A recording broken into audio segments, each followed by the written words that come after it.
যশোরে প্রেমিকাকে ধর্ষণের অভিযোগে প্রেমিক আটক।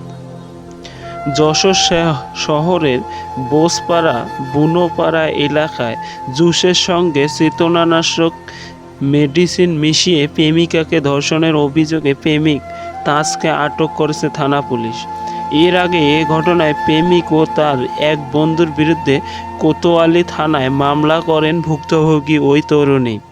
আটক তাজ শঙ্করপুর বটতলা মসজিদ এলাকায় শাহজাহানের ছেলে।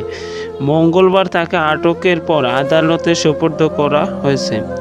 মামলায় এজাহারে উল্লেখ করা হয়েছে, ভুক্তভোগী তরুণীর সঙ্গে শঙ্করপুর বটতলা মসজিদ এলাকায় শাহজাহানের ছেলে তাজের 3 বছরের প্রেমের সম্পর্ক ছিল।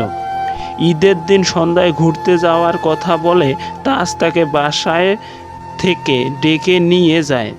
পরে কৌশলে বুনোপাড়ার একটি 3তলা ফ্ল্যাটে নিয়ে যায়।